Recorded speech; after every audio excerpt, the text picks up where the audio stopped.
ರೆಡಿನಾ? ಮದ್ಯ ಬೆಲೆಯಲ್ಲಿ ಏರಿಕೆ ಆಗಿದೆ ಅನ್ನೋದು ನೋ ನೋ ನೋ ನೋ ಬೆಲೆ ಏರಿಕೆ ಇಲ್ಲ. ನಮ್ಮ ಟ್ಯಾಕ್ಸ್ ಯಾವುದನ್ನು ಹೆಚ್ಚಿಗೆ ಹಾಕ್ತಾ ಇಲ್ಲ. ಮತ್ತೆ ನ್ಯೂ ಇಯರ್ದು ಏನು ಒಟ್ಟಾರೆ ಎಷ್ಟು ನೀವು ಯಾರ್ದು ಇನ್ನೂ ಏನಾಗಿದೆ ರಿಪೋರ್ಟ್ ತರಿಸ್ಕೊಂಡು ಹೇಳ್ತೀನಿ.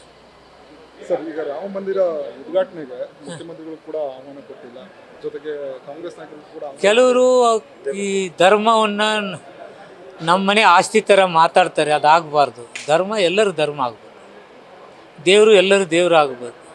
ನಾವೆಲ್ಲ ಹಿಂದೂಗಳಲ್ಲೇನು? ನಮ್ಮ ಮುಖ್ಯಮಂತ್ರಿ ಹಿಂದೂಗಳಲ್ಲ, ಹೌದಲ್ರಿ?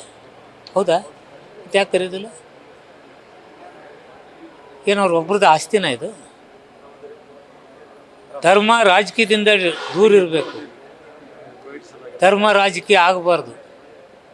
ರಾಜಕಾರಣ ಡೆವಲಪ್ಮೆಂಟ್ ಮಾಡಲಿ, ಜನರ ಹಿತ ಕಾಪಾಡಲಿ.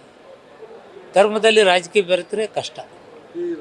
ಹುಬ್ಳಿಲಿ ಕೂಡ ಹಿಂದೂ ಕಾರ್ಯಕರ್ತನ ಅರೆಸ್ಟ್ ಮಾಡಲಿಕ್ಕೆ ಕಾನೂನು ಹಿಂದೂ ಕಾರ್ಯಕರ್ತರು, ಮುಸ್ಲಿಂ ಕಾರ್ಯಕರ್ತರು, ರಾಜಕಾರಣಿ ಅಂತಿರೋದಿಲ್ಲ. ಕಾನೂನು ಎಲ್ಲರಿಗೂ ಅಷ್ಟೇ.